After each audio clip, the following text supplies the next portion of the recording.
The core purpose of every incarnation is spiritual growth. The process of spiritual growth has two aspects. The inner aspect is about raising our own consciousness. The outer aspect is about sharing our light with others through service. The most important key to raising our consciousness is spiritual practice. Through consistent practice, we can access higher states of awareness that lead to peace, harmony, and joy. This video explores the three essential spiritual practices: study, self-inquiry, and meditation.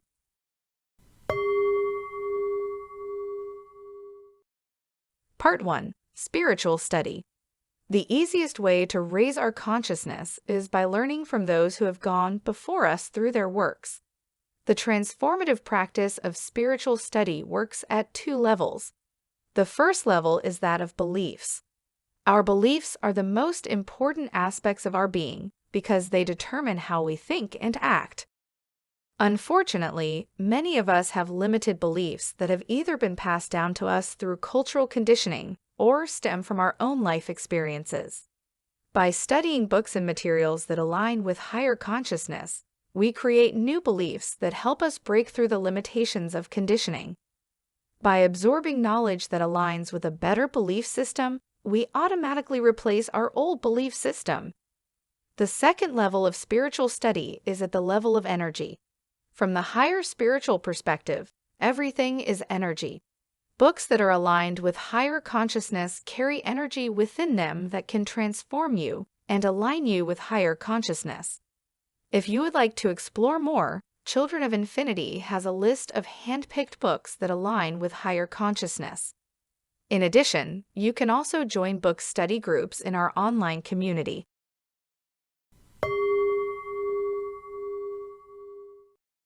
Part 2. Self-inquiry. Genuine spiritual evolution is about learning to make better choices that align with harmony, purpose, honor for yourself and others, and joy.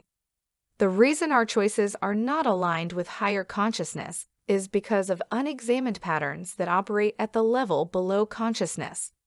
These patterns come from our core biological conditioning as well as social programming. The practice of self-inquiry forces the mind to examine its inner working, a process that brings these unconscious patterns to light and helps choose from higher consciousness rather than patterns of low consciousness.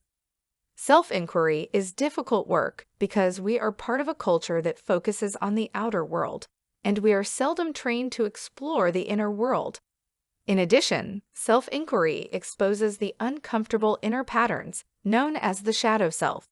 Faced with their shadows, people abandon the work as they become emotionally and psychologically drained. The critical skill of self-inquiry is the ability to observe oneself without judgment. This emotionally detached observation of the self, also known as witness consciousness, is the ability to look at your choices and to determine underlying causes without making the choices or yourself wrong, and without blaming yourself or others. Again, this is difficult to do because our culture is steeped in judgment. Self-inquiry, an example. Let's imagine you have a partner who says to you, "You create so much mess in the house." The statement presents you with a choice to respond. When you respond, there are two fundamental paths you can take.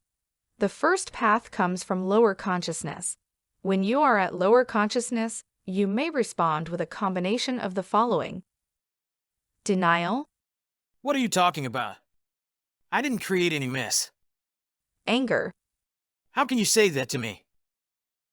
Judgment. You always blame me instead of appreciating me. Counterattack. What about the mess you created that I had to clean up? Victimhood.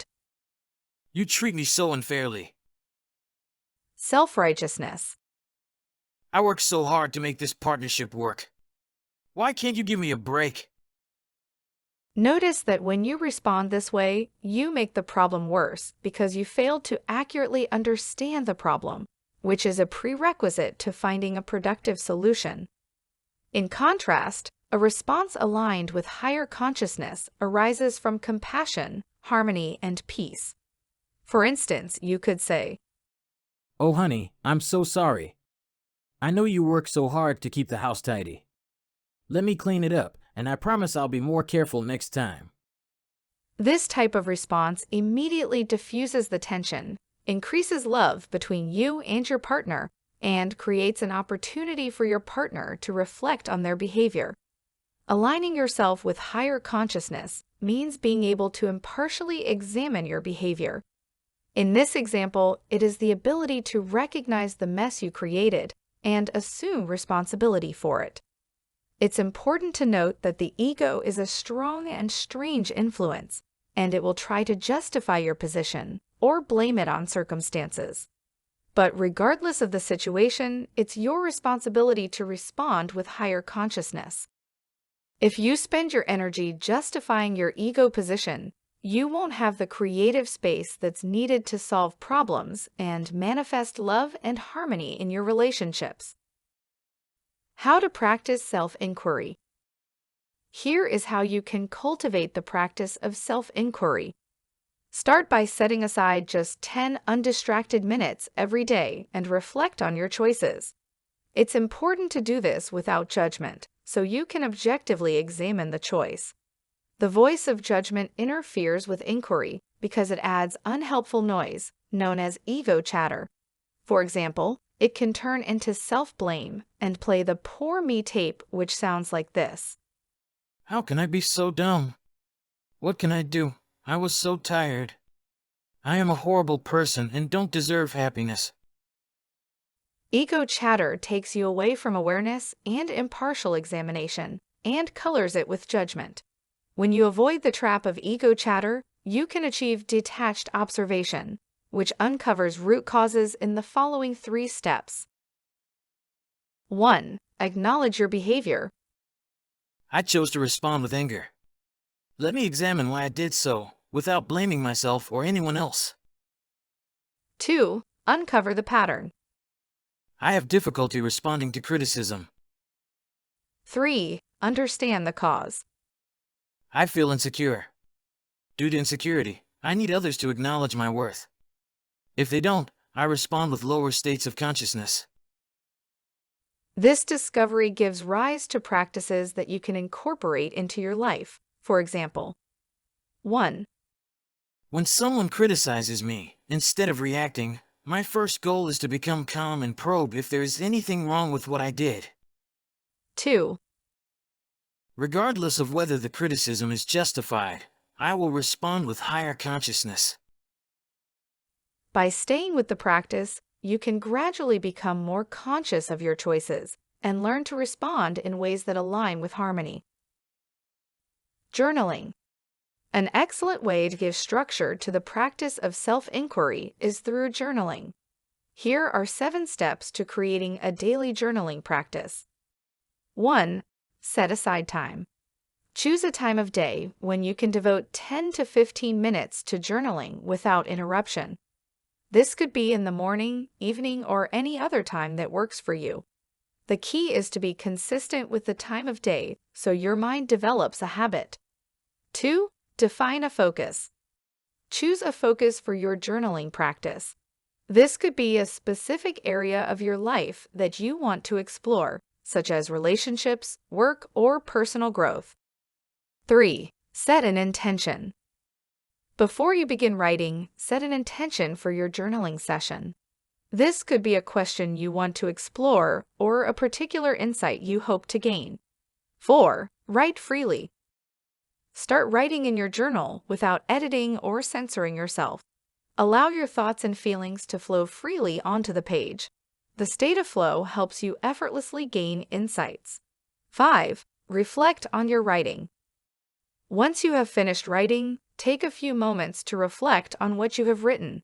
Look for patterns, insights, and themes that emerge from your writing. 6. Ask yourself questions. Use your writing as a basis for further inquiry. Ask yourself questions that delve deeper into the issues you have raised in your writing. 7. Take action. Use the insights you have gained from your journaling practice to take action. make a plan to implement changes based on what you have learned. By following these steps, you can create a structured self-inquiry practice that will help you gain insights into your thoughts, feelings, and behaviors. The insights will help you make positive changes in your life.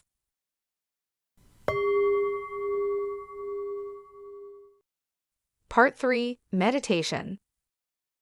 Meditation is a core spiritual practice that helps you transcend your mind and directly connect to the source energy.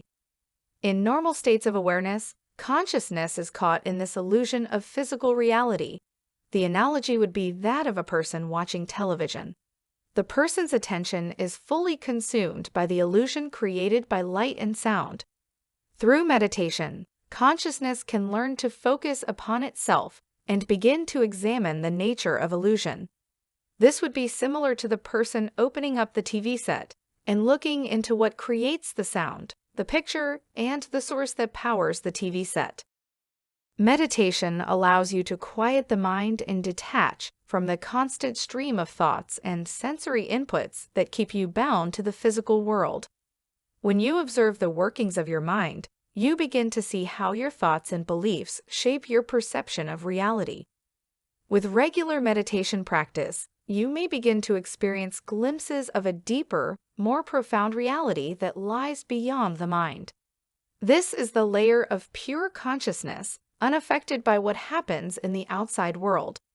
As you get anchored in pure beingness, your consciousness shifts towards higher states of peace, joy, and eventually to enlightenment. The two kinds of meditations. Contemplative practices around the world are thousands of years old, and there are hundreds of meditations available in various traditions.